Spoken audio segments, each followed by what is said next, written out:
Jesus Christ. Okay. Hello and welcome to Video Game Book Club. I don't know why I do an intro. We have a recording for the intro. We just spent a long time talking about what we're going to do. We spent 30 minutes talking about what we're going to do for the format for this episode. We have a limited time. We are in a very limited time slot. This was not a good idea. Anyways, this episode we decided to talk about this piece of shit. Okay, Sticker Star came out a long-ass time ago, right? Probably. 2012, November. 2012, yeah, long-ass time ago. And it is a sequel to Super Paper Mario. You wouldn't know it. But it technically is. And it is a downgrade in every... We'll get to it. No, don't... Yeah, save your opinion. No. We've got a lot to talk about. Let's just jump into first impressions. What do you guys think of the game? Were you charmed at all? Were you charmed? Were you interested? Were you... When I started the game, I tried to go up to every single toad, and it kept on letting me not walk towards them. It probably took me 5 minutes to find out I was supposed to go towards the painting. That was my opening impression of the game. He struggled so much with this that I got a text asking what to do, and this is the very first thing you do in the game. So it was really just a home run from the first 3 minutes. I was so lucky I remembered that. And then the fact you get your hammer from a random ass toad. Like he's standing there like, hey, here's your hammer. We have a history with this game. This was not my first impression. Was not booting this game up this past month. Yes, we do. Back in 2013 on my Nintendo 3DS XL, and I played it for 40 hours and I liked it. But I realize now that I had a very traumatic upbringing and that was incorrect. I can confidently say, same. A big first impression was you cannot skip the text in this game. Oh no. And, you know, there's so much text, but there's nothing to read. That was my main complaint with Kirsty. She says so much and says so little at the same time. Yeah. Hunter, I don't think you read a single text box on this game, is that right? I tried my hardest not to. Yeah. Like, legitimately spamming the A button through every single piece of dialogue. So, this is a game that has music in it. Yeah, I think we should say everything we love about this game before we, That's what I'm trying to do here. I'm grasping at straws, if you can't tell. It's hard to start a Sticker Star discussion because you want to just start tearing it to pieces. It's a great soundtrack. In fact, I actually think it's the second best Paper Mario soundtrack. Fair. Didn't listen to it. Behind Color Splash.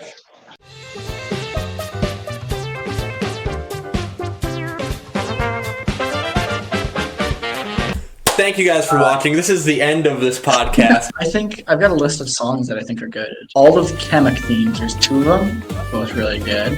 I like this game's main theme. I like the Dinkelberg theme. I like the Slider cover. I like the Sniff It or Whiff It music, which is not even exclusive to this game. I like the Gooper Blooper music.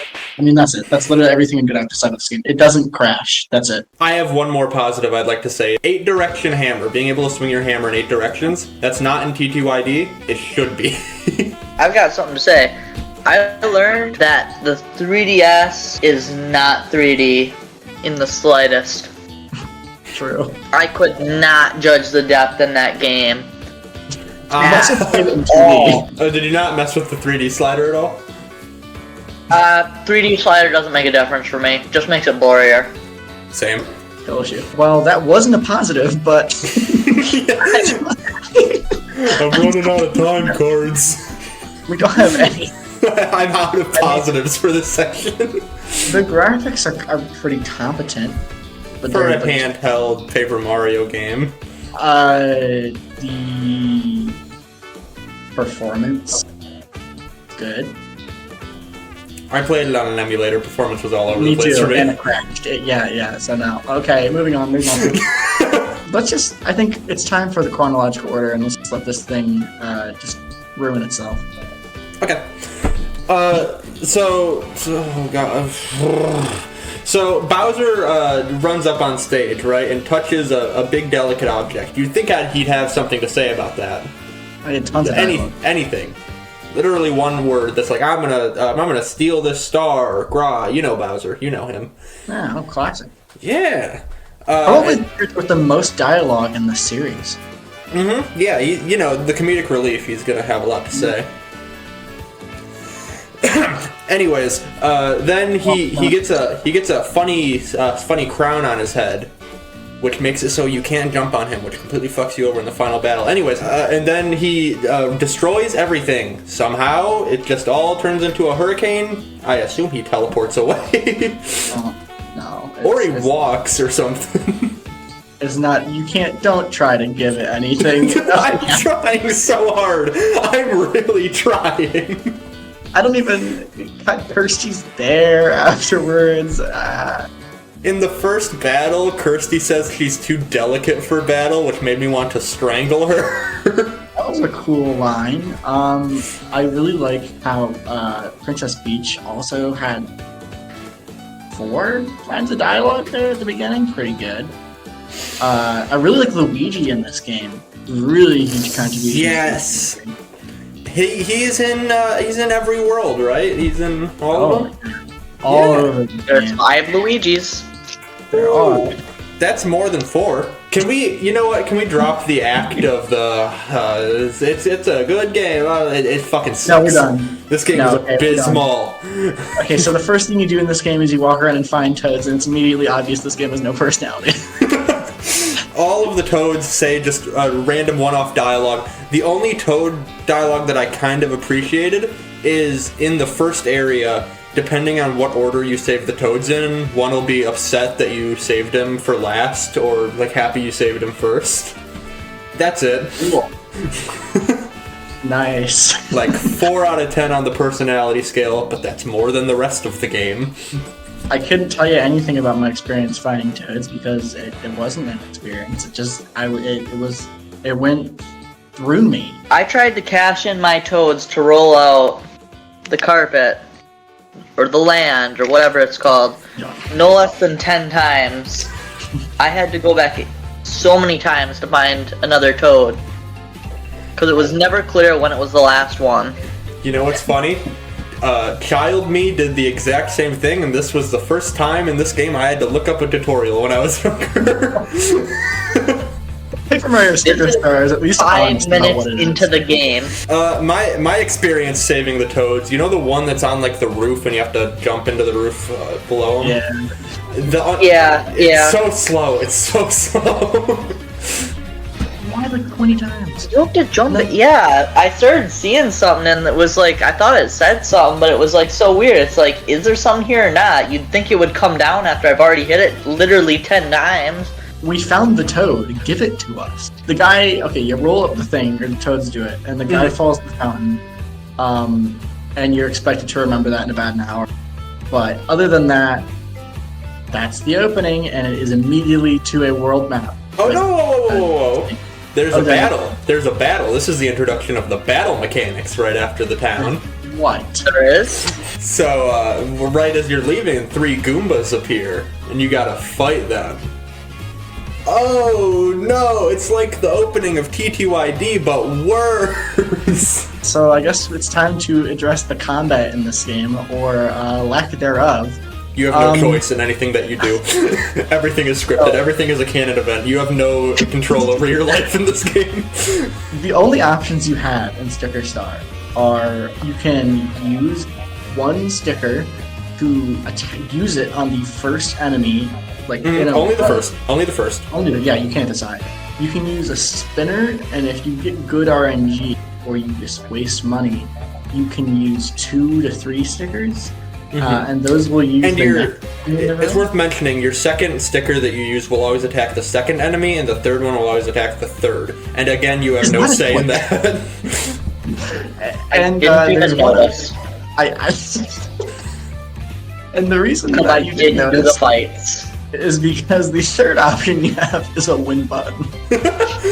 Yeah, so running from combat in this game fucking evaporates the enemy. Literally, There's no reward for fighting. In fact, it actually costs resources.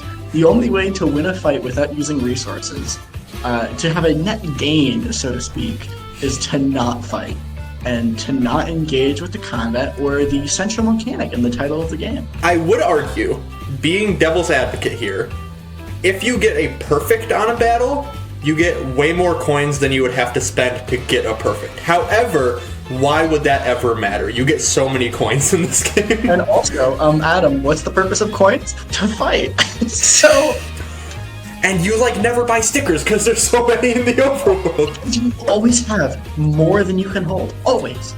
I bought a lot of stickers once, and we will get to that. 1-1, Warm Fuzzy Plains. There's great music. It plays like Paper Mario. You're walking through, you're not doing any of the fights. And the first big event in this game is you fight Bowser Jr., and this is his first time in a Paper Mario game, right? I'm pretty sure. Yes. It's his Paper Mario debut. And what a game to debut in. And it isn't a fight. It is one action long event. It's oppressive. If every major battle has one solution, what's the point of even having a battle? Just make it a cutscene. And also, why... Okay, I'm getting ahead of myself. This is the introduction to thing stickers. And the problem with things is that you find them out in the open. And the things are the solution to 90% of puzzles in this game. Most of the time, the answer to a puzzle, if you ever run into a wall in Sticker Star, is to just have the item on you, which is not a guarantee, or something you can ever assure will be the case. Because there's a limited number of them that you can have. Mm-hmm. And you're often expected to find them out of order. And to use that, and then turn it into a sticker after you find it, which again, there's a limited number of stickers you can hold, and then you can use it in combat, or use it on an environmental puzzle, which is a one-time use, and when you lose it, you'll either have to go find it again or buy it, and then turn it into a sticker again, and then use it again. And why are we doing this? Why do we need to take it and turn it into a sticker? Give me one good reason, and yeah, you could say if you could hold an unlimited amount of them, then you could use them all in combat, then just make it so I can hold a limited number of them. Why do I need? That's already the case! I have a question for you, Wes, though. How do you use the stickers in the overworld? What's that mechanic called? Oh, it's called paperization. Do you like that mechanic? No. That was the thing that really just struck me as the most why? Why is it this way? There's never a consistent clue or cue to when you're supposed to paperize. It's just you're expected. You guys just don't understand. Instead of beating Bowser Jr. and the bridge appearing like in older games, now you beat Bowser Jr. and have to manually place the bridge. And if you're a little bit off, it tells you you're wrong and you have to do it again. Or if you're a little bit off in certain situations, you lose it and have to go get it again. Good game design all around. World 1 literally blows the enemy variety low so quickly because the gimmick of this game is that, unlike most Paper Mario games, it's all about paper, and the enemies are paper, and the status effects are paper, and the attacks are paper. But the thing is, the only real paper-themed enemies are these paper Goomba formations, and you see all of them in the first 10 minutes of combat, because you have the paper Goomba, you have the Goomba that flips, you have the cone Goomba, you have the Goomba wheel. Those are the only variants. And no, that's not true. That's not true. There's the reflective ones. Oh shit! You don't see those until 20 minutes in. I wouldn't even count those because they don't even have a unique sprite. They just have the glitter effect on them. You literally see every paper-themed enemy though in the first 5 seconds, and they don't appear again. So what was the point? It's literally like a lie. The Battle Spinner. You get so many coins in this game, right? There's stickers in the overworld. There's stickers in the overworld. You never have to spend your coins. You're gonna be full up on coins. You pretty much always get at least 2 turns. Every important battle, you always get 2 turns. So that's a stupid mechanic, paying for 2 turns. And I don't know if you guys know this, but in the Origami King, they made it better, but also worse. Because here's the thing, in Thousand Year Door, not a problem. You had a certain amount of turns. It was an RPG. It made sense. In this game, they introduced paying for more turns. That's stupid. Why would they do that? So in the Origami King, you still get more turns, but you don't pay for them. If it takes 2 turns to finish a battle, it'll just give you 2 turns. Why do they introduce a problem so they can fix it later instead of just... This entire franchise, this is his entire franchise, is creating problems and fixing them. But fixing them worse than they started. Okay, level 3. When you talk to Kirsty at the start of the level, she says to be careful not to fall in the water. You cannot fall in the water no matter how hard you try. And the one time you can, it's required. How does this game exist? Okay, there's one more thing I want to talk about. This game feels unreal to talk about in a modern gaming landscape, because every time a game comes out, it's like, oh, you know, it was rushed and unfinished. If only we got the devs' original vision for it. This was their vision. This is what they wanted. Okay. Can we talk about the fucking Miyamoto thing? Like, okay. I want your opinion on it first. You go first. Okay, so let me do I can have the details on. But my understanding, and this isn't the Mario Mandate, that's a whole other thing. Right. This is where, like, months before the game came out, but not that long, Miyamoto basically said in interviews later that he looked at the game and he said, okay, this shit is boring, nobody's gonna want to play this. Mm-hmm. And he said that they fixed it. And then a couple weeks or months after Miyamoto said that happened, we got a trailer and it looks identical to the final game. So, Miyamoto thinks this game is boring, straight up. I mean, good for him. At least he's right. They said. But like, what did they fix? What did they add? Like, did they add a little feature where when you tilt it, it shines on the bottom screen? Yes, that's all they added. I want to talk about the Miyamoto story quote. Because originally when this game came out... hang on, I don't think I'm going in the direction you think I'm going. Because originally when this game came out, people were talking about the Miyamoto quote where he said, "It's fine without a story, so do we really need one?" And another thing he said along with that quote is, "As much as possible, complete it with only characters from the Super Mario world," which is the Mario Mandate thing you were talking about. Yeah. And now here's the thing. I don't think he actually said that, because we don't have Miyamoto... like footage of him saying that. We have Kensuke Tanabe saying that he said that. And we have prior information from the Star Fox devs saying that Miyamoto was always super cryptic with his advice. So I think he said something cryptic, and Tanabe was like, make it boring. Miyamoto is known for his bullshit. I'm not sure if you knew, in Metroid Prime he said that they should make Samus's head like a bug. He meant the fucking scan visor. Like... I pulled up the Star Fox devs talking about Miyamoto just walking into their office and smoking a cigarette and talking about trees. I mean, Miyamoto's a character. This is another discussion. We can have a Miyamoto theme discussion. There are a lot of stories. But all you need to know is that Miyamoto hates this game, and he may or may... Don't worry about it. Circling back to 1-3, this is the first instance of what I like to call fucking do it again. Where secret exits! Yay! And you go through the intent paths. Most levels have a thing. They have like one big gimmick puzzle. This one's like, you gotta get a faucet that's pumping water into Bowser's ass. You'll understand if you play the game. And once you end Bowser's enema, you like grab a star and the level ends. But if you go back in, you're required, I'm fairly certain, to just jump into some random ass waterfall and get another star to open another path. Well, that is actually the first star I got on that level, was the random ass star. That was the first time adult me looked up a tutorial for this game. Yeah. I got the stupid star first. The puzzle where you have to jump on the faucet that you brought up, did you guys think to do that? Because I also played this game. Yeah, I remembered it from when I was younger, but even still, I stood there hitting it with a hammer for a couple seconds before I jumped on it. No. Jumping on it was what I thought to do, actually. I don't know if it's what I thought to do, but I jumped on it once and I saw it move, and I just must have been the way to go. 1-4. The green toad makes you follow him back to his house before he tells you what to do. Oh. Okay. You see the windmill. This is like the most iconic shot from Star Stardust and Smash, but and it's like all of the marketing. It's a lame level, Yeah. The first instance, we already talked about it, so I'm not going to go too in depth, but this is the first time where you go see a problem, in this case the windmill, and so you go get the fan, and then, let's say it's your first time playing, you're probably going to go try to use that fan, but you can't. You gotta go back to town and stickerize that fan, and you walk back. And It's called Sling a Thing, you fake fan.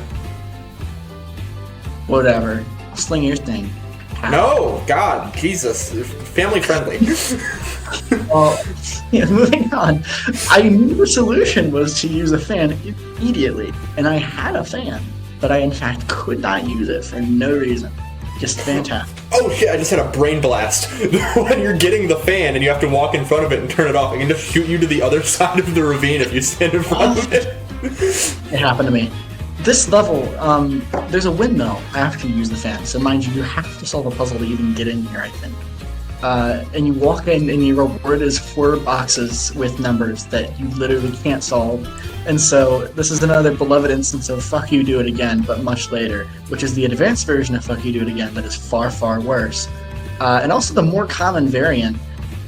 So as you said, you have to go get this green toad. He's like up in this obscure pipe. He's like up on a hill. Mm-hmm. Like, He's hanging out. He's behind a big buzzy beetle.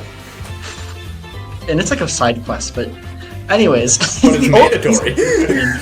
It's not. It's literally It's not? That's crazy. It's totally optional. Then why do it? Why did I do it? I did like World 5. But, okay. So, you go get to this toad, and you try like, oh, you gotta you gotta help him. So you jump over the fence, and he's like, oh, I can't jump, come back. And this is just like a minute-long process, minimum to get back. Right. You go get him, and you bring him back through the pipe, and you jump over Buzzy Beetle, because you're like, I don't want to play the combat. And he runs into it. And then he runs back. So this is the only instance in Sticker Star, not the only instance, one of many, but where you have to do combat when there's no incentive, but the game just arbitrarily forces you to. Well, I forget. Can you still run away from it even if you have Green Toad? I think you can. Yeah, you can. Yeah, you can. I think it just teleports you to the other side of the enemy. I don't think it gets rid of it this time. I think it just teleports you. And then you bring him back, and then he tells you the code, I think, and then you go back to the window. Or maybe it's, I don't know. It doesn't matter. The point is, it sucks. It's no good. Okay, God, I need a positive quickly. The map being a pull tab, like pull tabs for the thing is really cool for each path. You know those cardboard. What? I don't know that. Oh, well, you know when you like beat a level and unlock a new path and it like pulls the cardboard off it. It's like those cardboard pull tabs. I don't know. I work at Walmart. I work with those a lot. Yeah. That made me happy. Your life is like Sticker Star. Holy shit. 1-5 Rube Goldberg machine. You hit it, plays Mario theme, knocks things down. It's alright. Why is every other level generic grass? Every other level in World 1 is generic grass, except this one where they decided let's change it up a little bit. Let's mix things up. Let's make it a mountain. Not the only occasion where they pull shit. They do it in the jungle to a much worse degree. And this level's fine, but it is the first instance of there being like a utility out in a level, which is just about as good as a more accessible one. Right. I bought the poison mushroom here because I knew I was going to need it. I didn't. And I also forgot it's here. Yikes. So that was fun. Long story short, you'll be needing something that you buy here or randomly grab in a level. The level after this one. 100% required to even access the next world. And if you miss it, look it up. That is, you just summarized this entire game. 1-6 Kuma Fortress. It is a level. I had PTSD the moment I saw the trumpet because I knew what it does later. I didn't grab the trumpet. I don't know. Whatever. I hate this game. Wait, I have a positive, guys. The castle infinitely spawns bob-ombs, which is a great place to farm XP. You know, the XP system that's in this game. Man. That's true, bro. Wait, so true. what are you talking about? He's lying.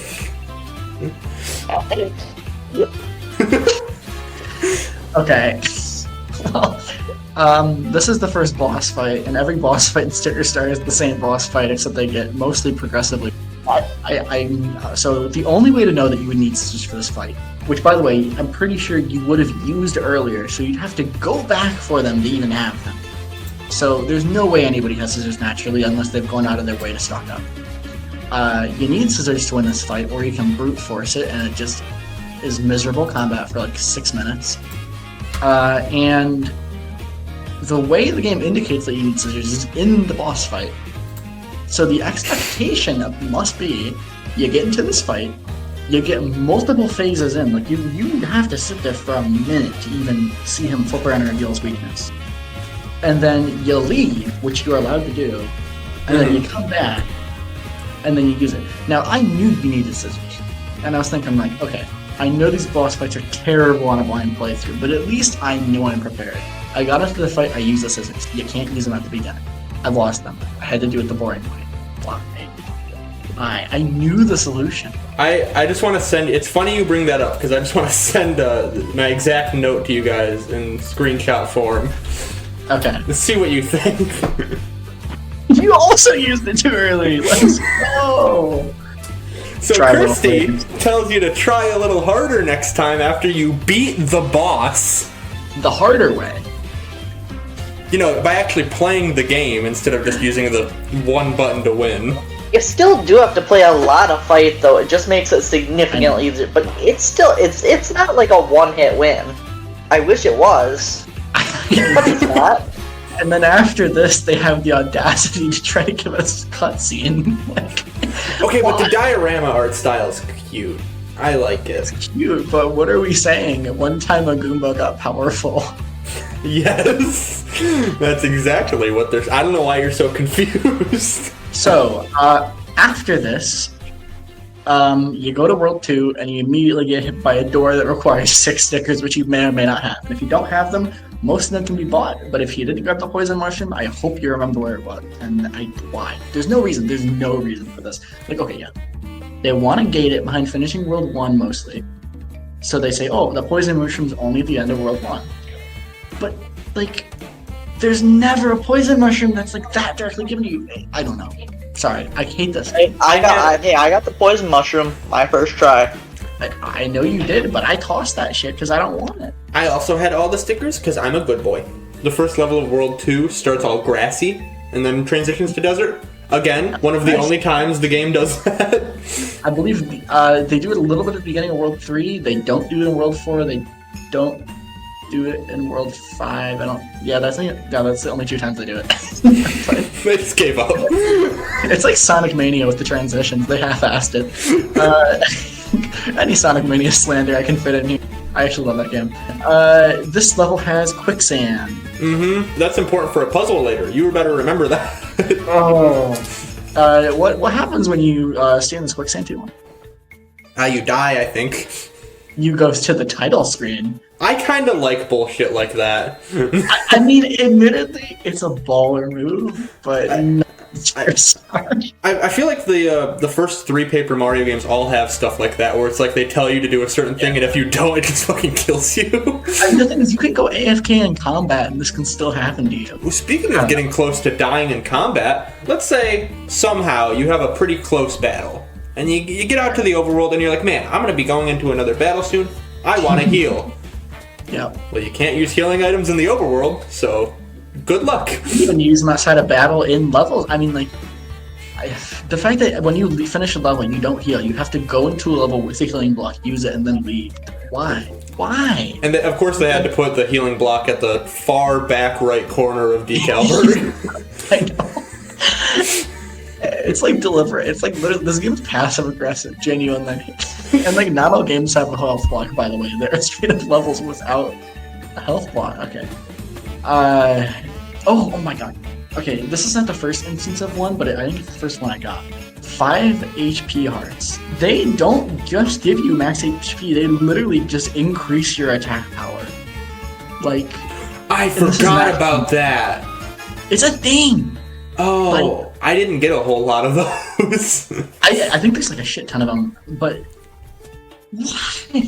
Why? Why do they... Why? Just let you level up. Just bring star points back. Just bring star points back. Yoshi Sphinx. It's a Sphinx. I got stuck in this for like almost an hour because I refused to look it up. There's a part where behind a pillar you have to go through a little opening, but I'm playing an emulator and I don't have 3D, so it was really see. I don't know what's worse. I don't know what's worse. The fact that I also got stuck, or the fact that I got stuck while looking it up. Wait, on the same. I was watching a walkthrough and I still got confused.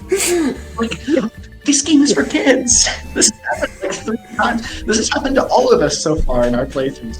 And with him, like, walking him through it. In my notes, I just have all caps. This stupid fucking door behind the pillar. I hate this goddamn game.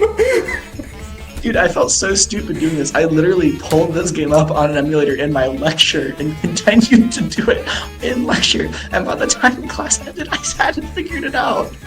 Like, okay, but your reward for getting to the top of this Sphinx is you see the star and you can't grab it. Like, you're allowed to, but if you do, you literally just have to play the entire level again for no reason. Mm-hmm. Because there's a boss fight, and I earnestly believe this is the worst designed boss fight I've ever seen in a video game. And I'm Are you talking about Kamek or the paratroopers? Oh, I completely forgot that even happened. I was about to say the paratroopers are cool if only they had unique designs. They're literally cool. just paratroopers. But I literally won with 2 stickers. Like, yeah, well, if they were more unique, it wouldn't be a problem. Yeah, I mean, you use 2 line jumps. You fight Kamek. Kamek turns all your stickers into flip-flops, and instead of your usual 3 options in Sticker Star, you now have 1.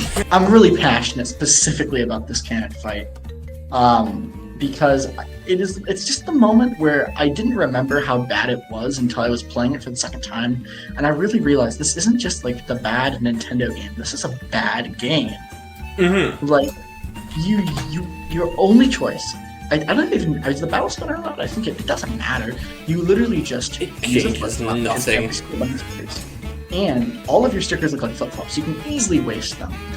And most of the time, Kamek will fly up into the air, and it's like, oh, you can't hit him with flip-flops. So what do? The answer is you can't do anything. You just waste your stickers and you waste your time. And it's not a puzzle and it's not a mechanic. It's literally just the game deciding that it wants to spend 2 extra minutes playing it for no reason. And the worst part is that the developers had such little faith in this boss that about 2/3 through it, you'll usually get a mushroom for free, so you straight up can't die. You can spam A in this fight, and you can't die. You can come in with half health, spam A, and you can win this fight 100% of the time.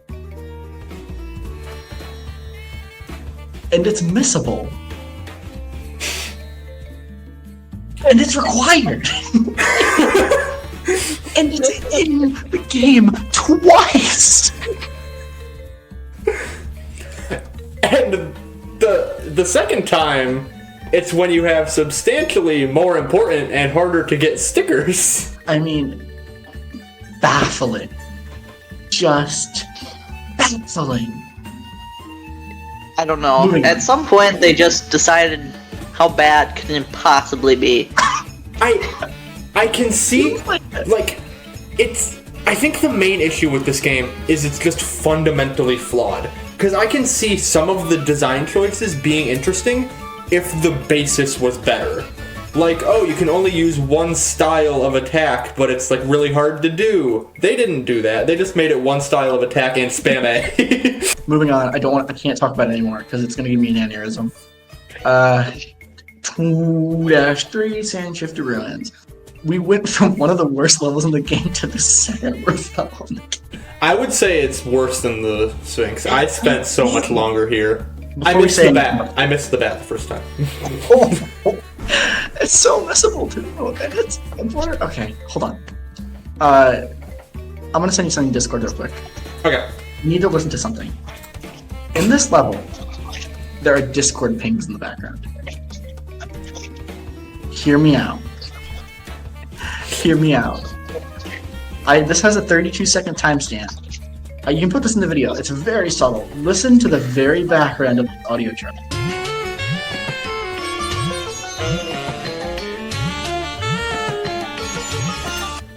I don't hear it. I'm gonna be real with you, Chief. I got no clue what you're talking about. Thank you. I might have been playing this level so long. I started to lose it. This is just psychosis. I promise you that at the 32-second mark of Sand Shifter Ruins on the Paper Mario Sticker Star OST, you can hear Discord things. I'm not delusional. I think you're delusional. I hear nothing remotely close to that. This level's a vertical maze where every movement is dictated by gravity. There's no to go through the correct solution multiple times, and there is a required missile item. The vacuum puzzle is stupid. Oh, holy shit. I didn't know you needed a vacuum. My ass brought a faucet. My ass brought literally everything. I'd like to point out on the thumbnail, we're now on to 2-4. I don't even want to talk about 2-3. There's trauma. In 2-4, on the map, there are these like spinning trees that look like fans, but you need a vacuum. And the thing is, the vacuum is at the harbor, which is just an extra. It looks like a fifth word or a fourth word. It's not even. You would never look there. I think people would sooner look. Time out. Hunter, what are you using for audio? Just out of curiosity. My phone microphone. Do you have headphones plugged into it? No. Well, you could also do like a push-to-talk style thing that works too. No. How do you use push talk? Alright, on mobile, you go. Okay, so you need to go to the harbor.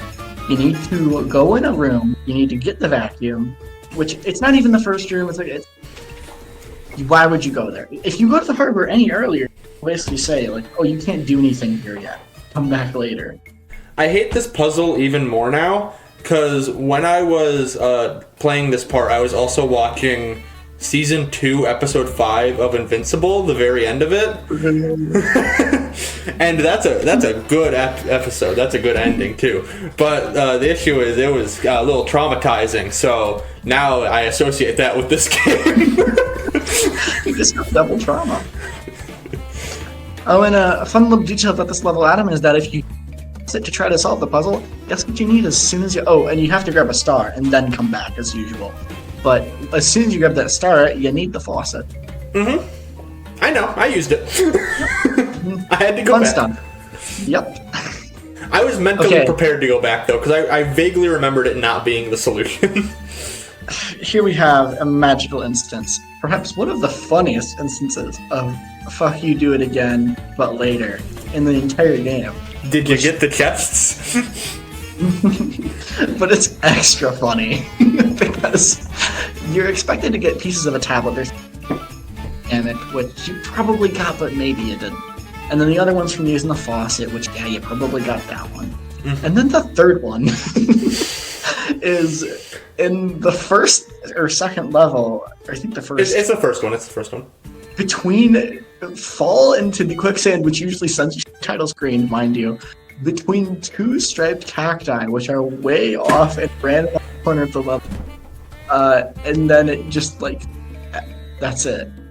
I am so happy that I remembered that puzzle. If I forgot about that, I would have been there for days. What is that? What is that? What do they mean by this? One of my favorite details about Sticker Star is that every single path corresponds to a star. Each level doesn't correspond to a star. So there are many useless stars which only exist to connect levels arbitrarily, which, mind you, you can just walk around. Mm-hmm. Yeah, never mind, moving on, done. Dry Big Stadium. I actually like that this game is separated into like tiny little levels. Enjoy it too. It's good for handheld. It also helped Child Me beat it, believe it or not, which is not something that makes sense with this game. Because with Thousand Year Door, it's all an interconnected world. So when I played it for the first time, I was in the first level, and I got to the end of it, and I was like, where do I go from here? Apparently I have to walk back. I didn't know what walking backwards was, so I just gave up. But this level is like 1-1, 1-2. You just move on to 1-2. It makes sense. Well, Sticker Star is a good pick up and play game in the sense that you'll be equally fucked no matter how long you're away from it. Yeah, you know, it's like the issue I have with Metroid, but every single time. Is if I put it down, I won't remember where I am. That's just all of Sticker Star. Strybake Stadium, it is like 5 miserable puzzles in a row. Human-sized toads and Koopas on all fours are not okay. I low-key think the aesthetics in this level kind of go hard, but as soon as I don't know, man, the puzzles are so bad. Like, They do it better in Origami King, is all I'm saying. The aesthetic is better in Origami King. I'll play it eventually. No, you won't. I pray you don't. You looked up all the puzzles for this, I know, but Good. if you don't look them up, like they literally are like walk around this big ass room with respawning enemies in it, and pay attention to the direction of the toad's shoes. Like, who approved this? I looked this one up. I had no idea what was going on. I didn't even look up how to solve it. I just wanted the solution. I did look it up, but I wish I would have. And then you need the bat and use it on the pokey. Stupid ass puzzle. The only you go up the elevator, right, and it locks you in the puzzle. You can see it's a baseball stadium, but it forces you into the fight. And mind you, as you pointed out, there's a very high chance you not have the bat and have no idea where it is. And the place to find it is in the worst level that you want to play the least. I think my experience was way worse because like. If you miss the bat, you get to that fight and you're like, oh, I need the bat. I need to look up where it is and then go get it. With me, I knew it was in that level. And I finished the level and I was like, I didn't get it. So I spent another hour in that level looking for it. Like, the thing is, also, you can use it at the wrong time. If you use it before he gets all the way up, like, it just doesn't work as well. It's a fantastic game. It's, like, we've all played bad games, you know, like Sonic 06, we can see what went wrong there, yada yada. This game is inexplicable. No, I prefer Sonic 06 to this. Like, I understand what happened. I think Sticker Star, at least in my opinion, is the worst AAA video game ever. Ever. I can't say I agree because I haven't played enough, but I do think it could possibly be the worst one that I've played. I mean, again, I'm willing to be proven wrong. Yeah, this is the worst game I have ever played by a long shot. I like that we're not even in World 3 and we're already deciding, yeah, this game sucks. That's the good part. World 3 starts with a thing sticker that you might not have. It starts acquiring the trumpet. I didn't have it. Skill issue. I know. Didn't you know you were going to need one specific item from one specific area? I mean, I did know that much. Okay, so the first thing that happens is your best friend Wiggler. Love Wiggler. I don't love Wiggler. He's so annoying. I don't like him. Wiggler gets attacked by the blooper. He's dead. Wiggler's dead. Wiggler gets eaten. Dies. Bloopers eat Wigglers. I don't know that for a fact, but I'm willing to bet. Well, the thing is, Gooper Blooper grabbed Wiggler, and then Wiggler had a different problem. Yeah, camping. I forgot about that. Did it take him home? It was just his Uber. Wait. I never thought. Okay, this game, whatever. You fight Boomerang Bros in the level. That's all that matters. Does this level's song have the original Mario Bros theme in it? Maybe. Because I think a lot of the songs have the original Mario Bros theme in it. Yeah. And it makes me wonder who the composer was and what they knew about the Mario franchise before this game. They love stomping Koopas. Okay, so I'm very excited. I have a diagram to show you all. We are going to draw how World 3 of Paper Mario Sticker Star goes. One step at a time. Yeah! 3-1, and it doesn't matter what it is. We're gonna start right there. So you play that level, and next you've got. Sorry, just a second. The Bafflewood. I forgot I did this. I wrote 3-2. My only note is it's fine. It's not fine! I don't think it's that bad. If you just put a sticker on the right sign, you'll always know where to go. This level is literally pick a path 8 times, and it sends you to the beginning. And there are multiple correct solutions. I would say this is better than most levels in this game. Okay, I will say, I am biased. My game crashed twice. Oh yeah, you know what, you're right. This level's an ass. No, so basically you pick a path, you leave a sticker on the correct path. If you choose the wrong one, you just check a different path. It happens like 5 times, and at the end there's like 8 different sucks ass. We'll be back to that level later. Yeah, I liked this level until we had to be back. Alright, so this is the baffle one. Alright, our next level is Wiggler's house. Oh, we love Wiggler's house. He invited us over for dinner after getting kidnapped. I loved Wiggler's house so much, I kept coming back. Wiggler got dismembered. That's terrifying. This game has gore. Mm-hmm. More gore than any Paper Mario game ever, definitely. Don't fact check that. Don't look up Paper Mario 1000 Year Door news. Yeah, don't play TTYD or Super. They don't exist. So, on Wiggler's house, you go to the top, and the plot of World 3 is that Wiggler has been separated into 5 pieces, one being the head, and you need to bring them back. Did you get the star did you get the segment and then go get the star? Because I got the segment and then just left.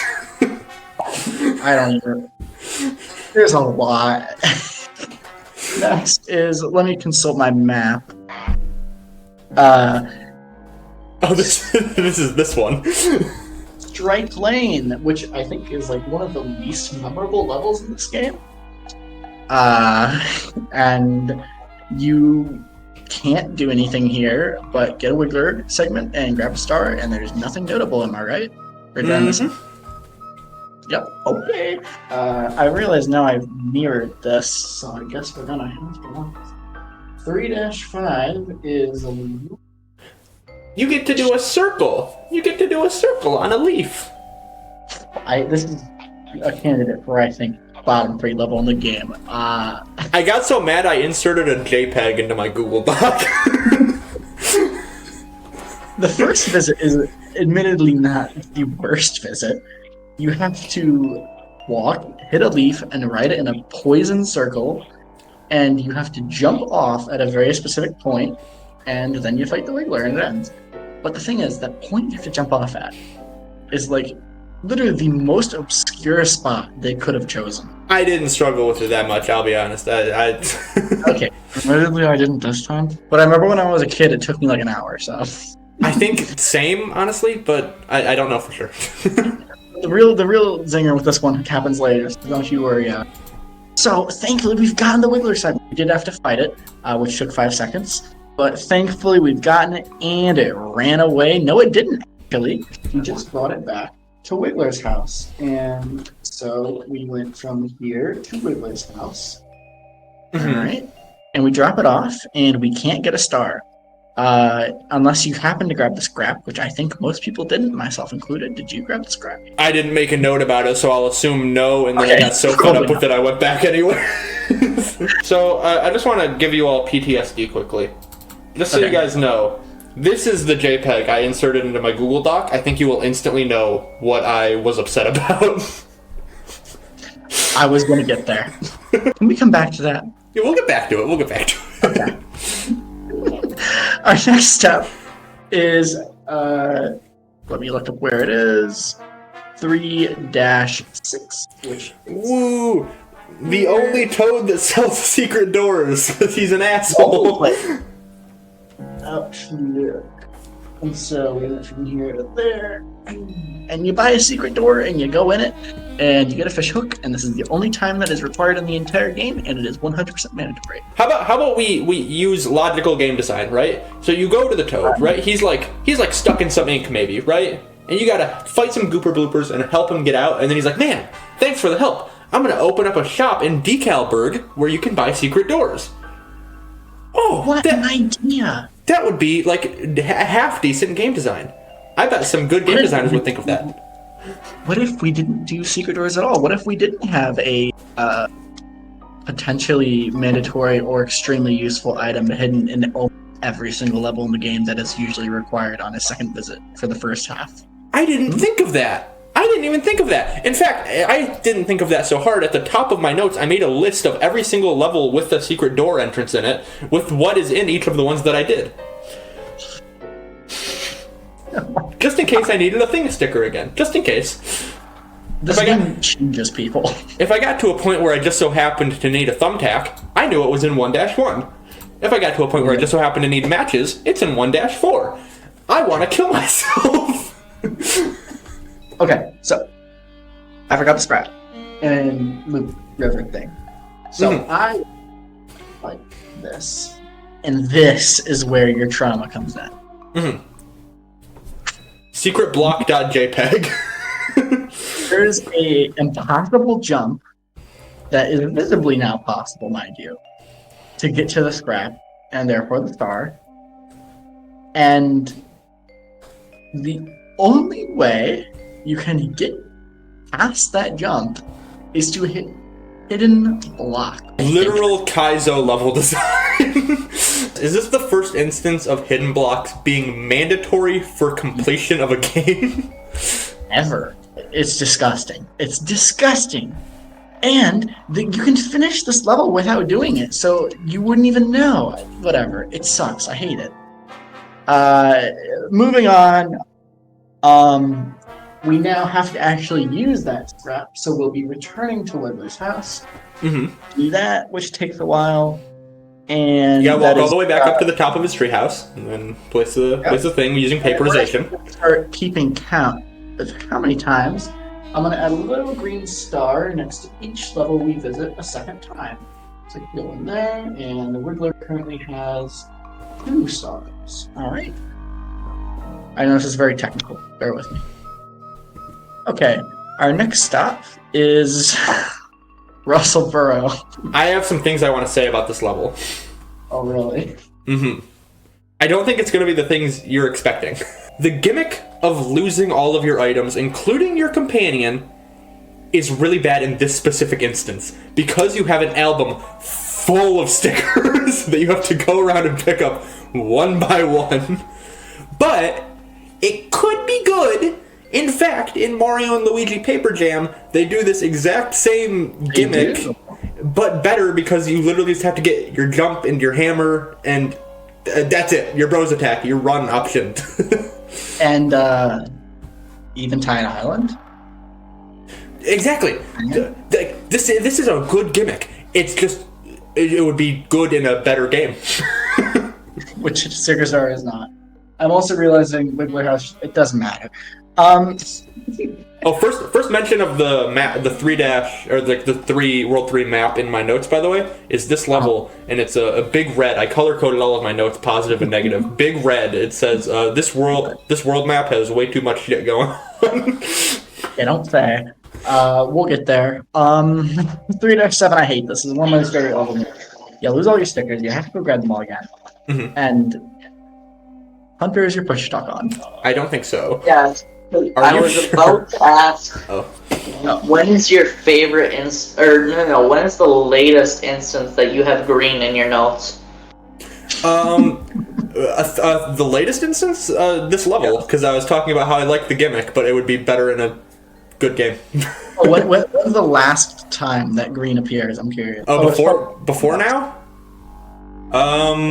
In the entire game, what's the last instance of green? I'm curious. Oh, the very last instance. I like Bowser's animations in this game. Okay. I don't even know why I asked. But my previous one before this level was 2-2 when I said the paratroopers are cool. Oh my god. Okay. This level, Kirsty complains at you. It's unfun. You have to grab all your stickers. You lose all your stuff. It's miserable. I hate it. You're not allowed to leave Kirsty in the web, and then you save her and she yells at you, so I decided I'm giving her back to the spiders, but you're not allowed to do that either.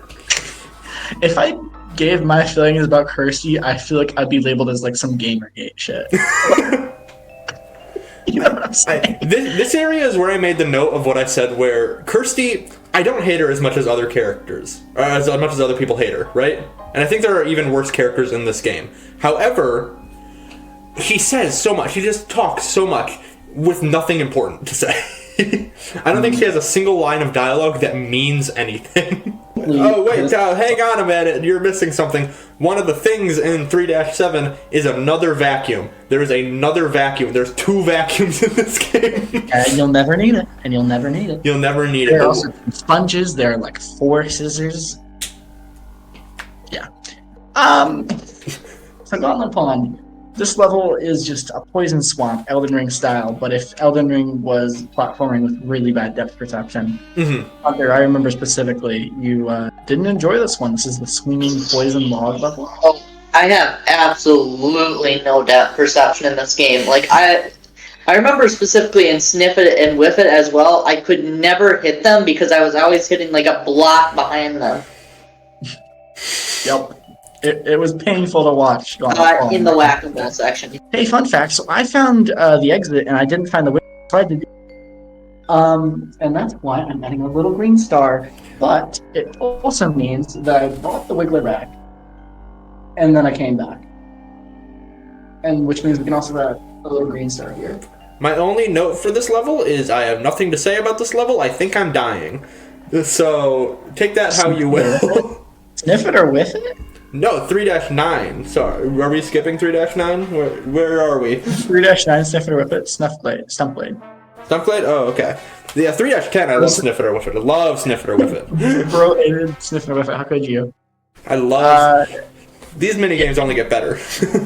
Yeah, Sniff it or whiff it is actually fantastic. Like, it is the only personality this game has. I actually like the Origami King version more, and I like the name better, because in the Origami King, it's called Shy Guys Finish Last. I like that name. I saw that for the first time today, actually. It's fantastic.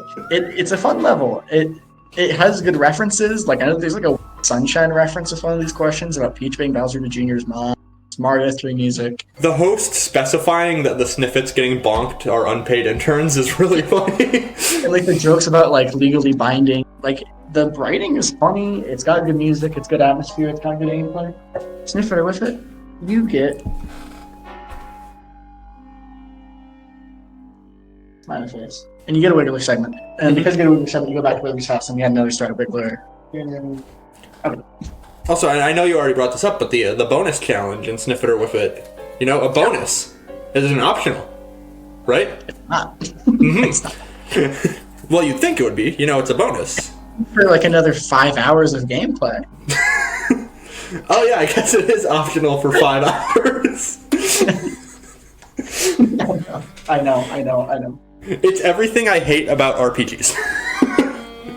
I'm coughing, it's killing me. Because I know there's so much more. And now, for some goddamn reason, we go to... And this is all because Wiggler segments keep running away. I don't know if we ever clarified. Now we go to 3-2. Mm-hmm. And in 3-2, this is a revisit. You need to go down a different path, which, by the way, there's no indication that there are multiple correct paths in the Bafflewood. And if you come here any earlier, it's a dead end. But you go, and you get the Wiggler, and it ends. There's no point to this. It is just... You do the level again. That's it. Do you have anything else to contribute? It's not a dead end. There's items, so it could be considered an item room, which means you would not want to go back there. That's what my thought process was, actually. I turn this back into a negative. I'm not even making fun of you anymore.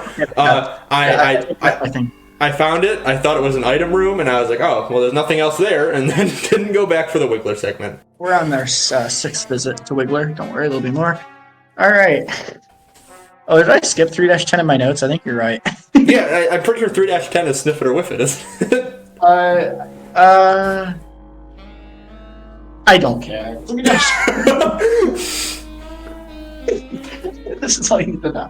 3-10, I think, is the Tree Branch Trail. I missed the star. Where did you even get the bowling ball? I don't...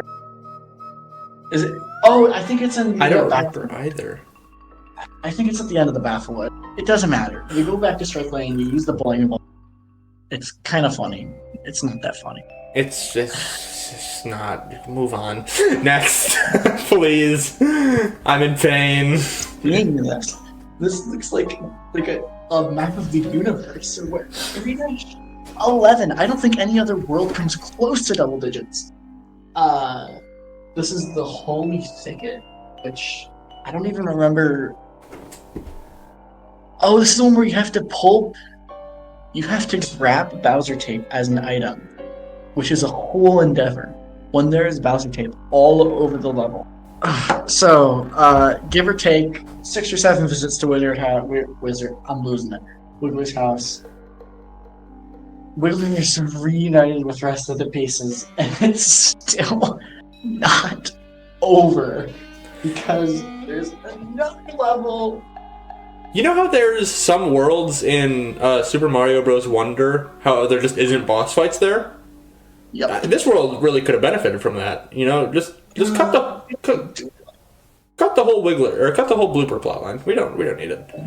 There's a blooper. Ideally, cut the whole Wiggler plotline. But if they're gonna have the Wiggler plotline, at least cut the other. Let's cut the game. How about we cut the game? Everything but that? I didn't, but it's interesting when you bring it up. It's Cooper Blooper from Sunshine. You use the sponge, there's some nice music, and it's over. I absolutely nailed this level. I walked all the way there without getting into a single battle. And I entered the battle, and I forgot the sponge. So I had to go back, I had to run from the battle, and go back and get the sponge, and then go back to the fight, and then I did it again. Most of the fights, I think, in Stickers, all of them but the final boss, I think you can get away with not having a thing sticker. Cooper Blooper is not... I think it might be, I know it's not impossible, but it is, almost undoable. I didn't want to deal with it either way. I tried. I forgot the sponge. Oh, fuck. That means... Give me a minute. Yeah. I think it was here. And then... Wes, I want you to know, it's almost 11. We're not at the halfway point. Oh, I know. We're gonna have to move quickly. And then you beat Cooper Blooper, and... Well, now we're going to take a quick intermission to talk about our bonus game. I still want to die. This didn't fix it. What's our bonus game? Hunter, why don't you introduce it? Okay, the bonus game was Evil God Corona. Wow, how did we find out about this game? How did we learn? Wes, I don't think that's gonna work. Because I didn't know this game existed until you guys brought it up. So, this game, I gotta give some background to you guys. Game. I did air quotes, by the way. You know what? Fuck it. No background. I'll tell you background after it's over. Meaning, once we're done talking about the game. It makes it more interesting if you guys don't have context. Alright.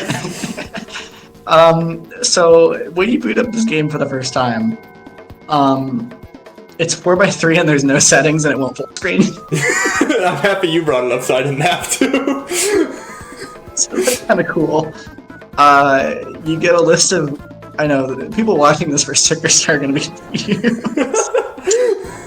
You get a list of commandments, which are shave your head, do not stop smiling, give your fingers, and don't watch any other YouTube channels, which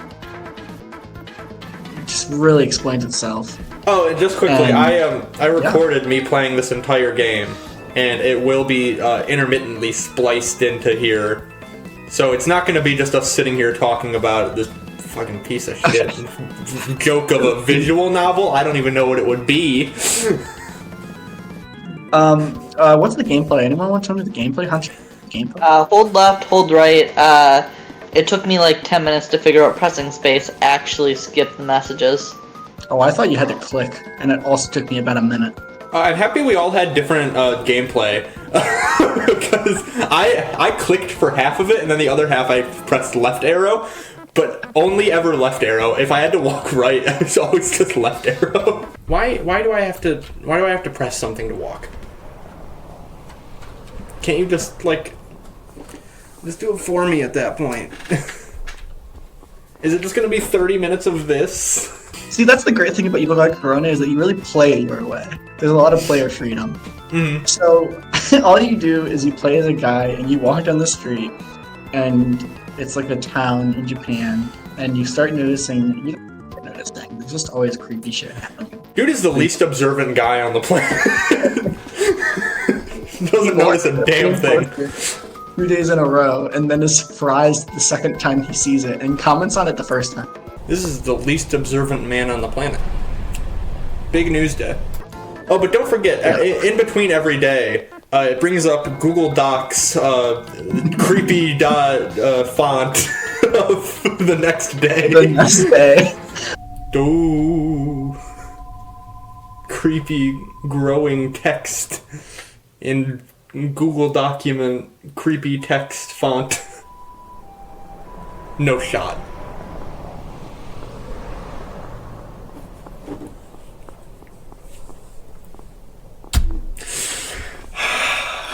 But wait, there's a hex J as well.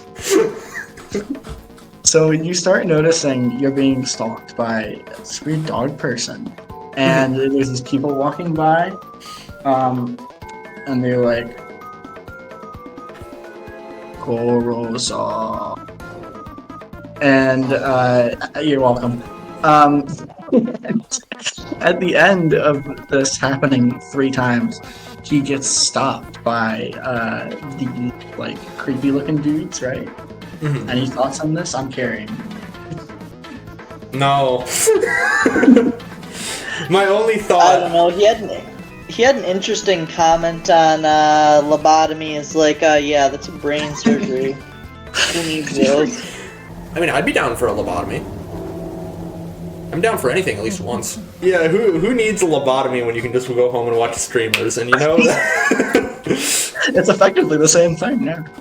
I don't want to diss this guy, but you know, he didn't want to join the Corona cult, but also all he had to look forward to was watching VTubers anyways. Like, the game starts with him being like, oh, that was a really hard test. I'm really happy to go home and watch streamers. If you're part of the cult, you don't have to do the test. You just get to watch streamers. It's real. And you notice this doctor guy shows up a couple times at the clinic, and he's like, leave this town. And the guy doesn't listen. And I don't even really think he acknowledges it. I'm good, man. I like this town. It's nice. It's very, what's the word? It's very homey. See, like, how would I feel welcomed by my neighbors without those guys there? And I know that I'll always be safe walking home because the neighborhood watch is always got my back. I was on board with the whole doctor plot line until he somehow summoned himself on the TV screens in the background. I didn't know he was a ghost. Bad that animation looked when the lightning struck. I like that every time the screen shook, there was like a fog layer in the front, but it never moved. That's like the kind of mistake I would make in a scratch game. This game is weirdly buggy. It's hilarious. I like how there's like a smoke filter in front, and when the screen shakes, the smoke filter doesn't move. Was that supposed to happen? That didn't look like it was supposed to happen. If you go to like half the official streams for this, they're like the game bugs. I played on Steam Deck. Did you guys also have a ton of lag spikes? No. The game ran like shit. Did I just get a lag spike? What the fuck? How did I get a lag spike? Hunter, did you?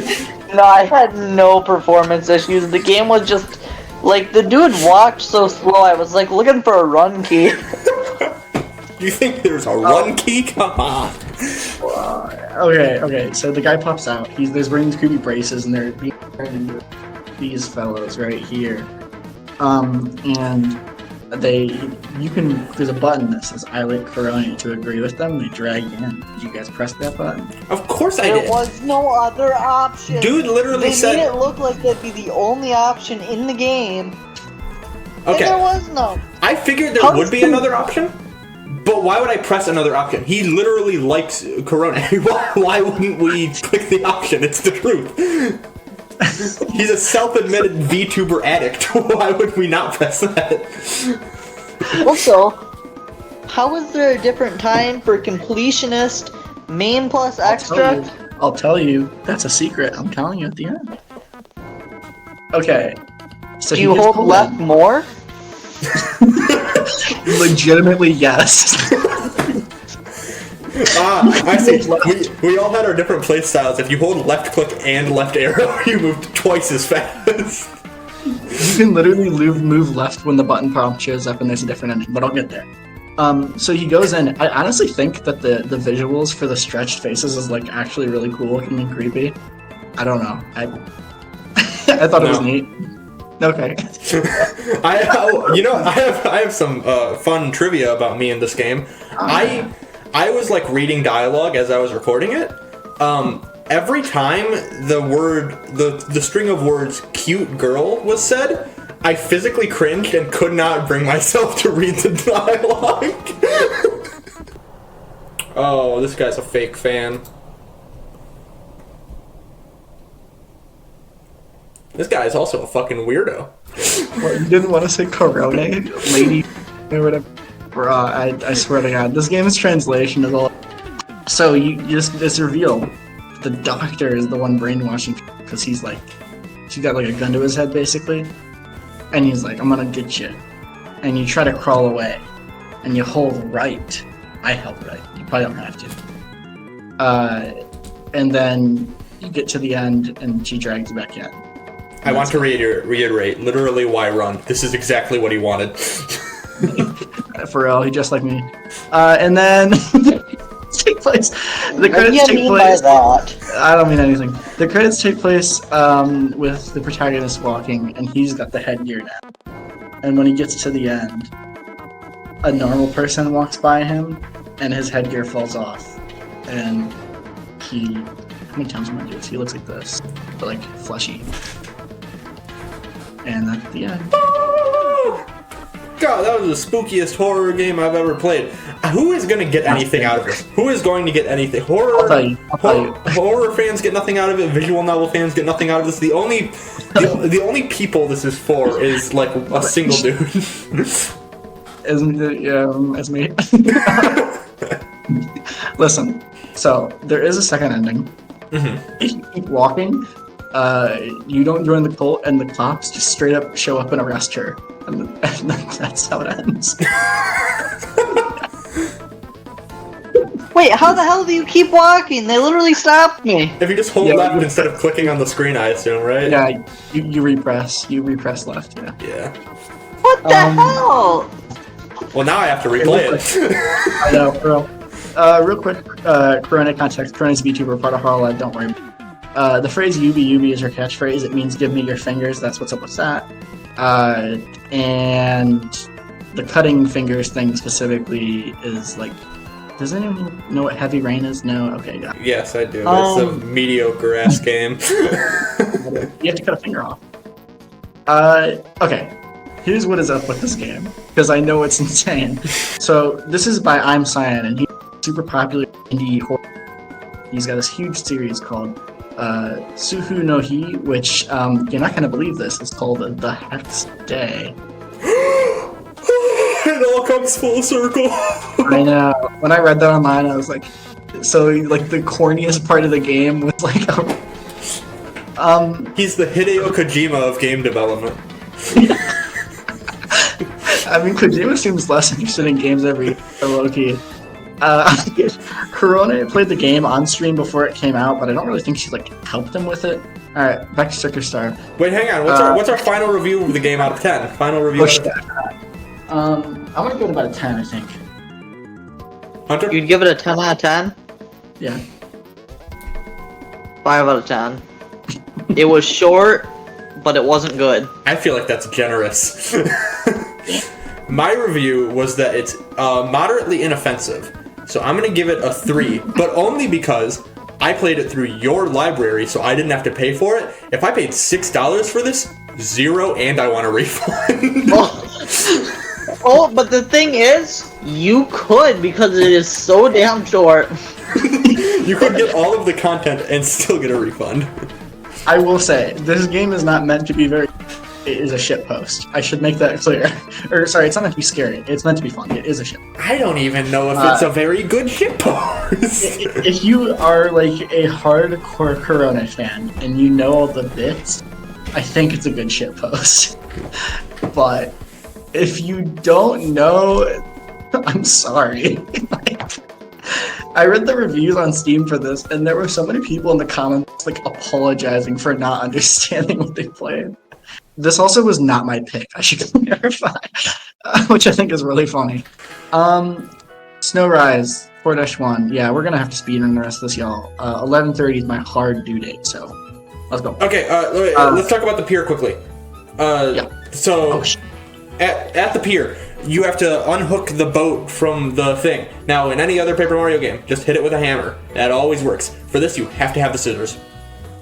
Yep. Which means you have to go all the way back, buy the scissors, or just go get them from the level, and sling a thing, and then use the thing sticker, and then you get rid of your stickers by using it. Fuck this game. You also need light bulb from 2-2, and you also need to get the wheel, which I think you need the light bulb for, and you also need the hook from the blue door, and you also need to use IGN.com Paper Mario Sticker Star walkthrough. Mm-hmm. I like the way Mario spins the steering wheel. It's very dramatic. Yeah, which apparently is an unused animation from a better version of the game where he had partners, but that's a whole other can of worms and we're not going to... I know of that, let's just not even talk about that. We know what's going on. Yep. Fun fact about the fish boss, if you wait too long, it explodes and you instantly game over to the tail. Next, you need to go to Snow Rise. It's the snow level. Listen, the music's nice, the aesthetics are nice, and the level seems fine. But, and you know, there's even a nice bit with Birdo in it. It's a weird reoccurring bit in this game. They're in this series now. Yeah. I'm fine with it. I assume it's just one of the like higher ups' favorite characters, but whatever. I think the Birdo or something. I don't know. And then you need the radiator, which was from the bonus round of Sniff It or Whiff It. So if you didn't have, and it's really, really not obvious that you need the radiator. And you don't know that you get the radiator from Sniff It or Whiff It until you do it. So if you just didn't get it, you have no idea where to get it. And you would not think to go back in that level. Jesus Christ, it just gets worse. You also need to get a scrap here, which you need to vaporize a fire flower onto snow to melt it. There are other instances of melting snow in this game, and that is not the solution, so... I don't know. The actual worst part of this level comes up later. There's these friggin' guys from New Super Mario Bros. And there's a part, I don't know if, I think everyone here, Adam, did you have a problem with this? Depends on what part you're talking about. Are you talking about the penguins? Okay. No, it's these guys with the lips and their glasses, and they have feet. And they throw the snowballs that have shiny Goombas on them. Oh no, I didn't have a problem with this. Oh, I did. And Hunter did. There's a part where you're going up a slope and you have to hide in these little holes in the wall. And the first hole in the wall, if you hide in it, it's too far away from the guys, so they literally don't spawn. So it just is like broken. And then you go to the next hole in the wall, and it spawns faster than you can make it. Like, you literally can't outrun the snowball, even if you run at like the fastest speed. So the little alcoves accomplish nothing.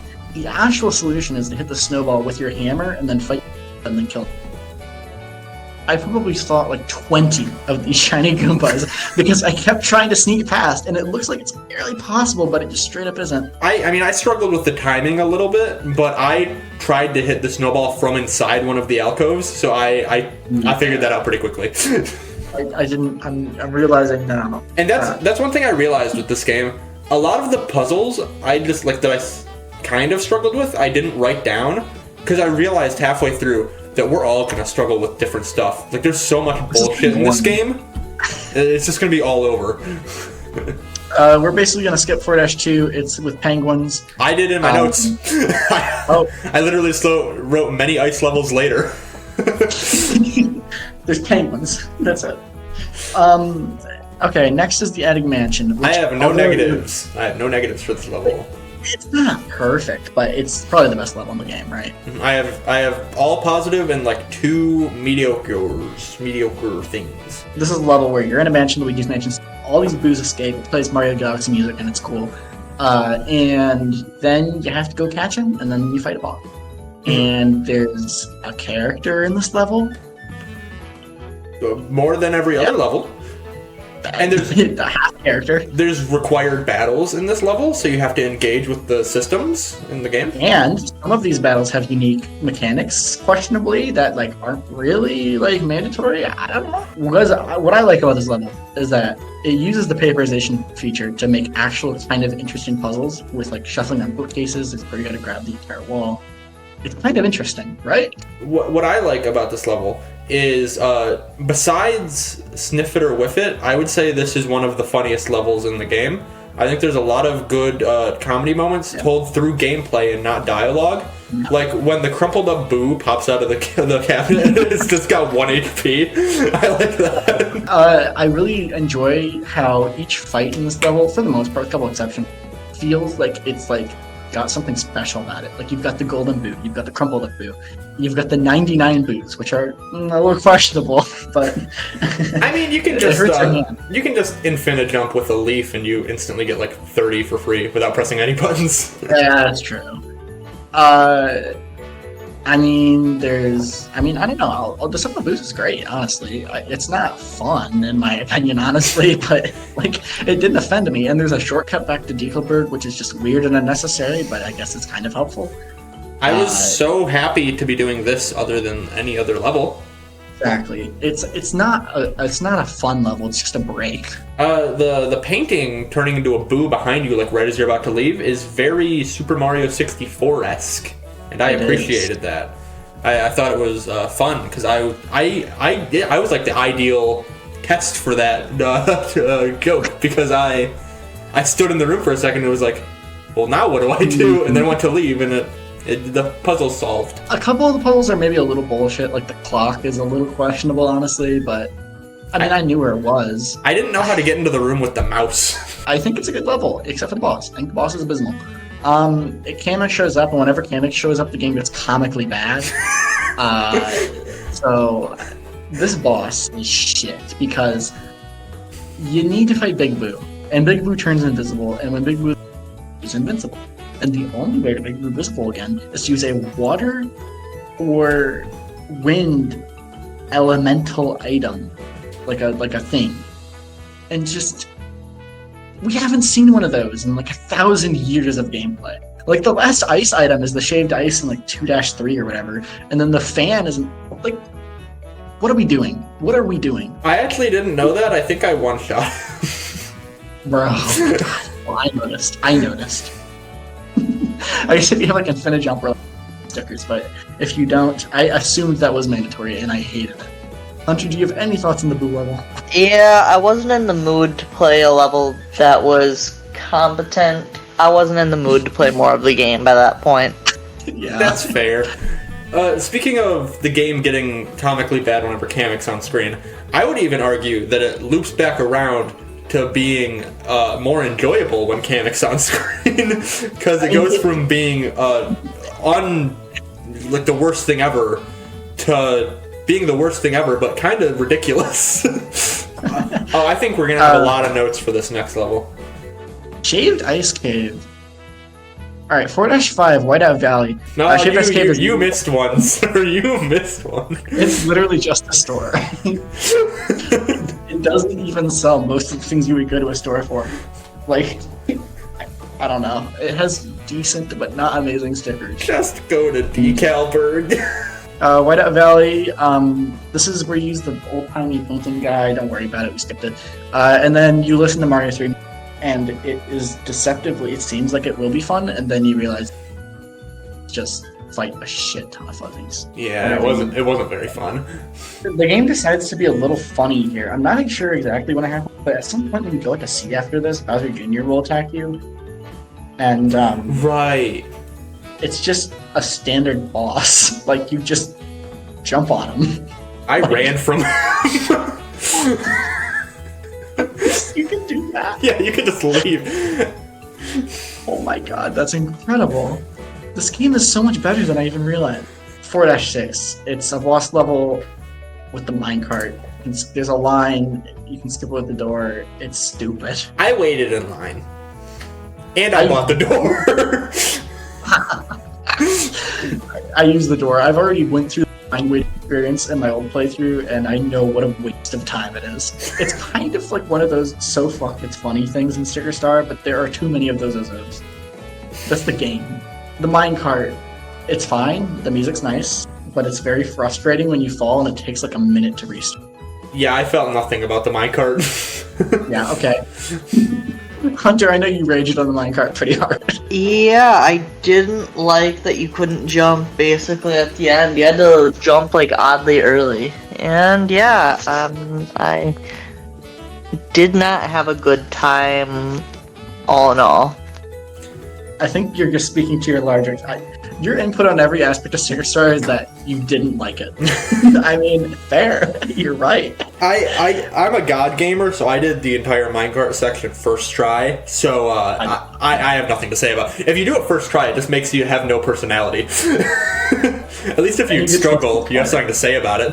It's one of the best versions of Slider, too. Yeah. This is a PSA. Listen to the Mario and Sonic 2014 version of Slider. Pretty goated. Moving on. The boss, use fire. That's it. And then, that's it, yep. You can either use the radiator or you can use the oven from the attic man. You can use both and they still won't one hit even if you use both. This guy has literally more dialogue than Bowser, dead serious, because he says like shiny shoe and like I'll see you next winter or something like that. Like, he literally has more dialogue than Bowser. The guy from Mario 64 who does this. Every character who has a single text box has more dialogue than Bowser. I didn't even think Bowser hits you with the growl other than a sound clip. I don't either. I think. Does he even do that? Because I know in the intro cutscene he doesn't make any sounds. Like there's no sound effects. It's just music.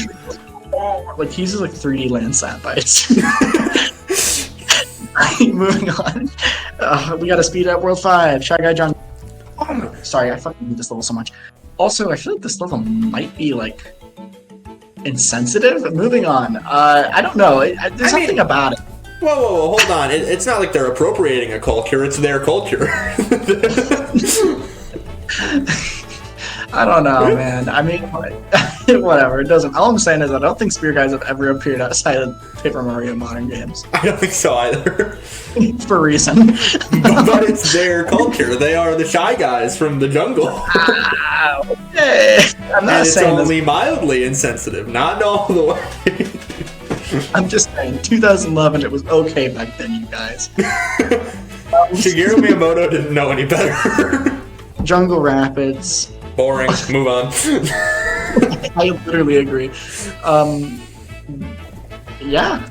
Okay. Alright, 5-3. Boring. I wanted to move on, but I missed the secret exit, so I had to do it again. This level is required to be played twice for no reason. Hunter, this is the one with the big fish that eats you.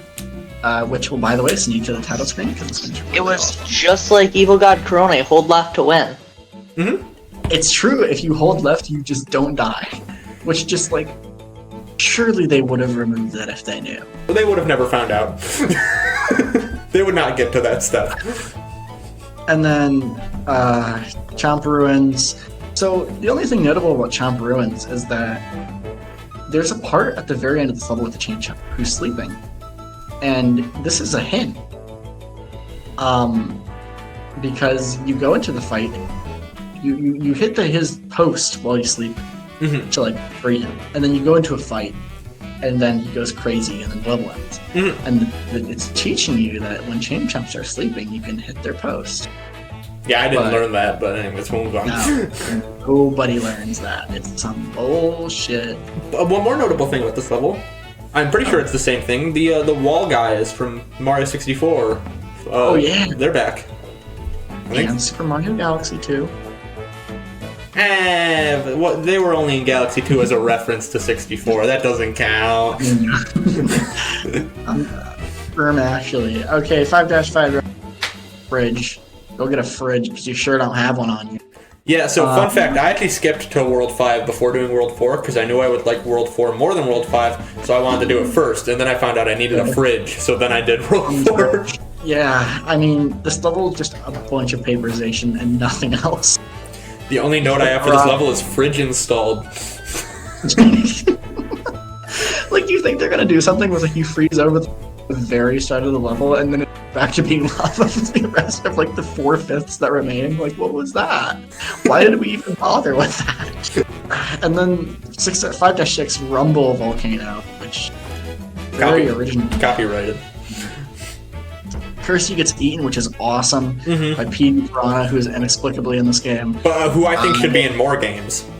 I agree, but why? Why is he in the lava level? His ass is a plant. I'm upset by it. Okay, this level's long, it's boring, don't worry about it. But the main...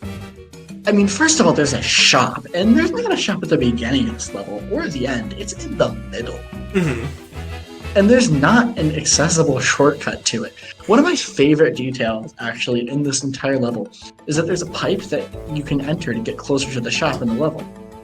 But the pipe is beyond the elevator block that goes up and down, and if you step in the elevator, you go to the very top of the level and you can't go back. So, literally, the shortcut pipe is straight up inaccessible because it's past a thing you can't avoid stepping. Don't worry about it.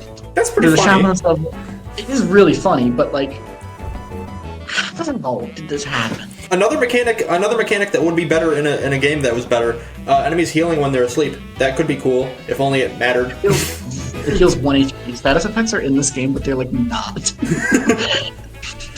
Because they're all RNG based. And mostly don't matter. So there's a chain chomp, and he's on a post, and we have to get close to him. He bites you, and you have to hit him with a ball hammer, which you may not have, although they are in this level, to put him to sleep. And then you have to run from the fight, which, mind you, in every other situation in the entire game, either won't work, kill the enemy, which it just happens not to in this case. And the chain chomp stays asleep, and then you hit its post, and then you fight it, and then you take effectively a mandatory 10 damage because he does. And the entire puzzle is just the least. It's just. I think it's the puzzle in the game that you can understand the least without Google, honestly. Like, what is that? Yeah, I think that's probably the worst one. Because, like, it's just straight up not. It's like if someone told me to do that, I would be, you're literally wrong, shut up. No one would design a game that That's stupid. like unlock Waluigi and Mario 64 DS bullshit. And then PD Piranha is literally the only boss in the game that you just straight up, there's not a thing sticker, you just punch him. I mean, he does kind of have a one solution. It's just infinite jump his stomach. World 6. Unless you have anything else to say. Anyone? Nope. Hunter didn't think so, right? No. I didn't like it. World 6. Alright, World 6. The Bowser's Castle reveal, lame as fuck. Everyone knew, bro. There's a pointless level for 5/6 of the game, 9/10 of the game, probably. And it is very, whatever. Who cares? The music that plays when it's revealed is so lame. Like, reference. Guys. You guys. Go on. You guys. We gotta go back to Wiggler's house. Return. 1, 2, 3, 4, 5, 6, 7 revisits. I think this is one of 2 games that Flutter is in. Why? Wait, Flutter's in Mario Party Island 4. Sorry, one of 3 games. I don't know why I know that. Wait, I think Flutter's also in like Mario Party 10. 4 games. I have no opinion. You go to Wiggler, it's like comical, the fact that you go back to Wiggler again. But it doesn't matter. You hit Bowser Jr.'s airship. Wait, to be fair, at least that puzzle makes sense. Like, at this point, they've conditioned you to go back to Wiggler. I was going back to Wiggler after every level. PTSD. Okay, Bowser Jr.'s Flotilla, I honestly think one of the better in the game. Turning the bonsai build back at Bowser Jr., very funny prank. Not the most logical decision, but it worked. No, you don't get it. It's just a prank, bro. I think this has some of the most competent level design, which is, mind you, not. It's like 3 rooms. It's like 3 rooms. I know, but hear me out. It introduces the tail mechanic with these new stickers, and you're gonna pick them up because they're new. And then they're required for the boss, and it teaches you, like, through the enemies you fight, pretty much all of them require you using the tail sticker. And then you use it on the boss, and it's like intuitive. Here's the problem. The tail sticker isn't very good, so by the time you realize what it does, you probably won't want to carry like 10 of them. 2, you're not gonna fight the enemies, because by now you've definitely learned that you can just run from them. So, if you were playing the game the way the developers intended, I actually think it's fine. This level's good, actually. But, like, for Sticker Star standards. Yeah, I have a big issue with this level. So, Okay. I have a saying. So here's the thing. The sticker, the tail sticker is basically a parry, right? And I have a saying. A parry automatically makes any game better. And believe it or not, this isn't a backhanded compliment. I like it when Paper Mario games have a parry as an option. The issue is, in 1000 Year Door, that comes pre-packed with your entire moveset, and you can use it throughout the entire game. In this game, they give it to you in the penultimate level and force you to use it against the second to last boss. It is a mandatory option to defeating it. This feels like a tutorial boss in a 1000 Year Door sequel that requires you to use the parry. The thing about the tail is that in the context of its level, it's good, and then as soon as you take it outside, it's a fucking disaster. Because it's only useful, really, in that final level, or 2 levels, and it is required for the next one, and you're not gonna have enough. You can't just introduce what should be a crucial game mechanic 14 hours in. Have you considered, you're talking about logical design, consider the next thing that happens in this game. It's another mechanic fight, but this time, for me, it ended in 2 turns. My notes say, mechanic, but it ends in 2 turns. This is next level stuff, and that is an earnest compliment, because I really do believe nobody has ever stooped this low. Okay, on that note, I don't remember if the first Kamek fight did this. I beat the first Kamek fight in 2 turns. Or 1. I beat it really quickly. It was a really easy fight. The second one took me a lot longer. I forgot about this. Kamek will just delete your stickers. Yo, why? Like, and you can delete expensive shit, and mind you, we're on the final boss, and you probably prepped. So actually, in preparation for this fight, I bought a bunch of normal boot stickers. Just a bunch, like 2 full pages of boot stickers. Me too. Because I knew this was going to happen. This does come back. Funny. This does come back to bite me a little bit. But at a certain point, it's so hard to rationalize how this game got made. Like, it's a bit late to be saying this, but it's never too late. it's not even like it's so quirky. You know, this is my comfort game. It's so silly. It's just the worst design I've ever seen. After Kamek dies, by the way. Serrated. And then after this, the final level is literally just stolen from that one level from Galaxy 2 with the carpet. And then it ends. And then the final boss. Okay, Bowser's animations. I like it. I prefer this Bowser's animation sprite to even like 1000 Year Door and Paper Mario 64. I think this is. I like when he does this pose. That's a good pose. I like that pose. Yeah. But my main compliment with it is that he's layered. Like, it's not just one flat piece of paper, which is the thing I don't like about Color Splash and Origami King, because they just have no depth. He's thick with cardboard. He is thick with cardboard, and that's what the 1000 Year Door remake is doing. Hopefully, it looks like it's doing that. So good. PD Piranha talks more than Bowser. Yep. Ugh. Yeah, I wrote Bowser doesn't talk, which is insane considering the past entire series in all caps. Like, even like not even Paper Mario games, dude. Like, he talked from Color Splash. Dude's always got something to say. For real, I don't understand it. Okay, I died twice on this boss because I couldn't figure out when to use the scissors and the womp, or the womp. I don't care. Let's talk about what's required for this fight.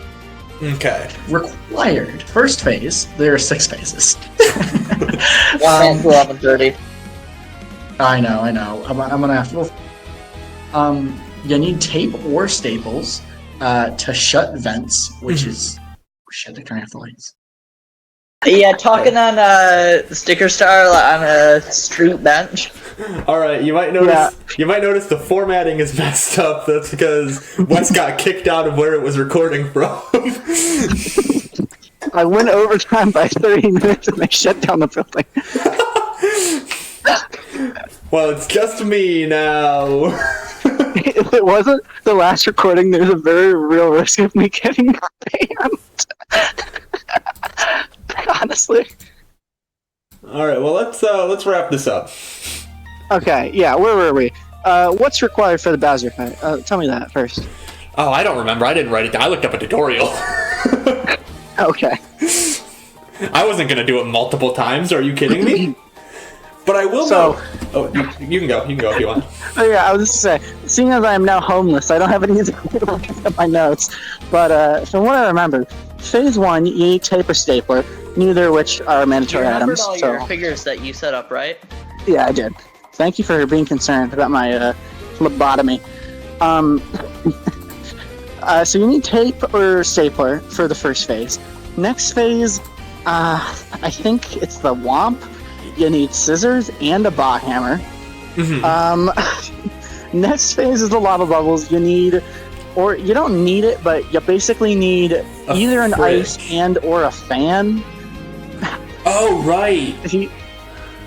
Yeah. And then you need the tail for the chomp phase. Mm-hmm. And then if you have the boom box, the final phase is a cakewalk. I mean, it is either way. Mm-hmm. So that is like, what, 7 things? Like, Yeah, and my favorite part about this boss is he heals after every phase. And he has like this damage sponge ass HP. It's at like 600. And the way I personally would have done it is each phase is 100 HP. Because every time you take 50 HP from him, like a little bar gets knocked off his health. And it's like, oh, that makes sense. And so each bar is 100 HP, and you knock a bar off, and then he heals like to the full bar. So let's say on the first phase you deal 150 damage, he's at 450, he heals up to 500. They don't do that like at all. He just ignores the bars and heals past them. This fight is honestly a candidate for the worst final boss I've ever seen. Because you literally... Well, Huh? it's not a candidate. It straight up is. Okay, I thought you were going to challenge me. No. This should be ranked as the #1 hardest boss fight of all time. If you do it without a guide. If you do it without a guide, Good luck. you gotta go to that thing like 20 goddamn times just to know what you're supposed to. Okay, I am pretty sure this is I probably like one of the few games where you can't jump on Bowser. Yeah. Even though, Yeah. in the very final phase, the arrow is very clearly pointing at his snoot and not his crown. Yes, I know. I know. I had that problem. I used like a triple battle spinner on that. Oh my god. And my favorite part was, you know how I said I stocked up on normal boot stickers? I Me ran too. out of stickers and had to keep using the normal boot ones until I kept damaging myself and got hammers from the game having pity on me. And I was not gonna refight the boss, that's for damn sure. To any of you Sticker Star defenders, I don't know if there are any of you left, you're a dying breed, but literally look at this shit. I am completely out of stickers. I cannot hurt him. Now thankfully, the game gives you stickers whenever you take damage. But that shouldn't be a mechanic in the first place.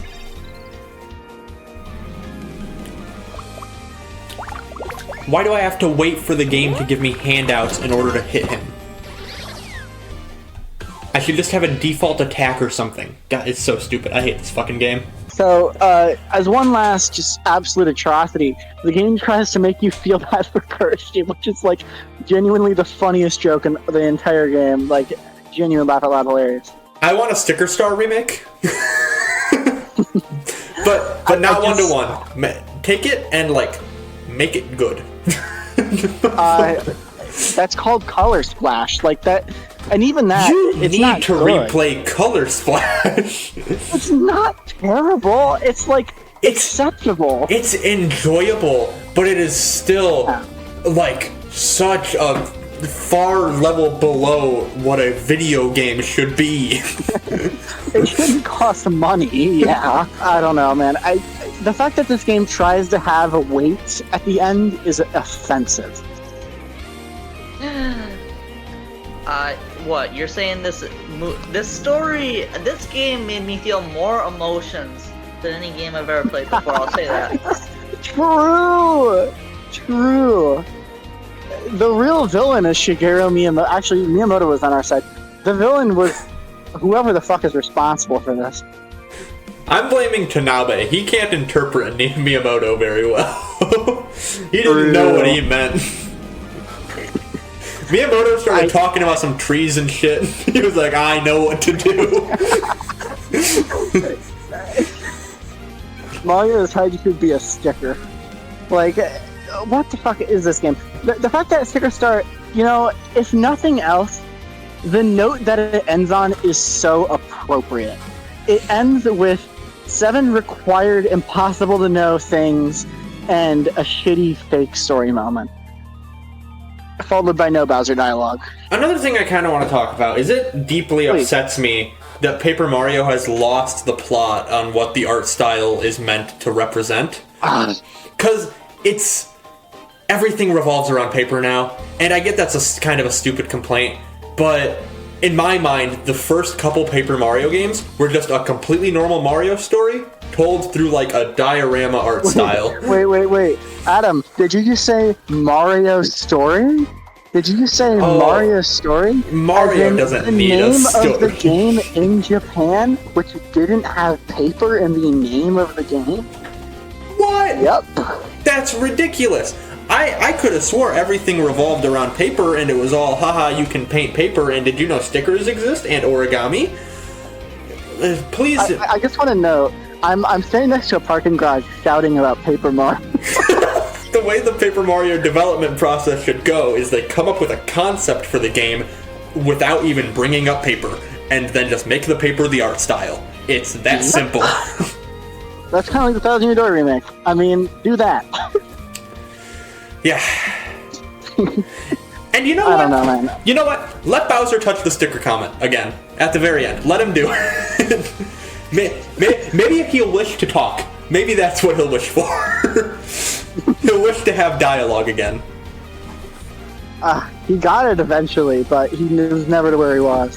I don't know, man. I don't want to. I want to be away from this game. I came back to it thinking that it might not have been as bad as the internet told me after I enjoyed it when I was little, and I discovered that it was somehow worse. I never want to play this video game ever again. And I'm happy I have this video documenting it now, so if I ever have the urge to play it again, I can just rewatch this. 10 years from now, you're going to get told this was a good game, and you can fight the gaslighting by watching our 2-hour rant about Sticker Star. I won't even have to replay it. I can just watch this. You can relive the experience. All right. I'm done talking. Right? Yeah, I'm done talking about this dog shit game. Out of 10, what's everyone giving it? I'm giving it a 1. 1.